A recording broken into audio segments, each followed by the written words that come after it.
Well, like all debates, there's two sides to the story. And with trail cameras, I'm going to give you them both today. The first way to set up a trail camera and check it is the sneaky, savvy approach. That's what I'm doing right here. I'm in an area where the deer generally don't show up till later. So I've hit a time period to set this camera up when nothing's around. Before I even did that though, I thought about scent. Got the scent-free boots, rubber gloves, I've sprayed down, and I make sure to stay off most of the major trails. Of course, right in here, I had to leave a little bit of my presence, but hopefully the wind and an afternoon rain shower will get rid of that. Now, the next thing I do to minimize my presence is I set this baby up for a long-term stay. Lithium batteries. Spend the extra money and buy the best fuel you can to energize your trail camera. And each camera manufacturer has a certain memory limitation in it.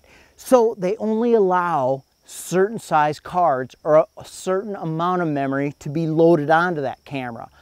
Get the best, the highest SD card that your unit will take so you don't have to visit it. Good batteries, lots of memory. You shouldn't have to visit it but once every week or maybe even once every other week at most. The other thing I like to do is I like to have a back door entrance. So I want these deer out in front of the camera, obviously. I'm gonna sneak in and out of this old creek bed behind me. That's my back door entrance. And a few of you even don't like to use the flash mode. You like that infrared mode because you think the flash scares the deer. That's a big debate all of its own. So to minimize again your presence, set your unit so it doesn't flash but uses its own night vision capabilities to grab those images. All right, got all that? All of those factors will help make sure you're a ghost and your little ghost tracker here captures that big buck this coming season. But then there's that other flip side, the boulder approach. Well, let's head over to another spot and we'll check that out, and then you can start the debate.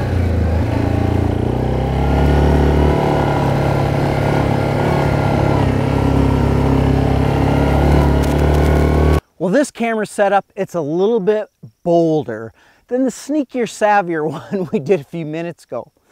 I'm setting this one up right in a gate opening that the deer use to get to a field. There's no sneaking around in the backwoods. The deer are going right down a trail that people use all the time.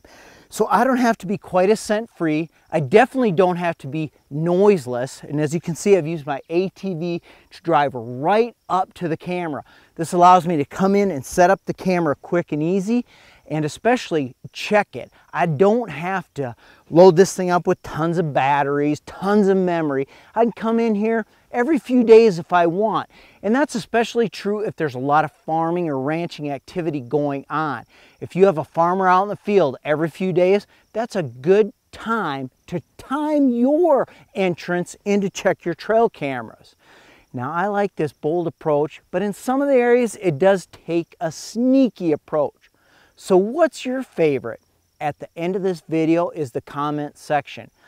Share any tips, any tactics you have so we can all get better trail camera pictures this summer.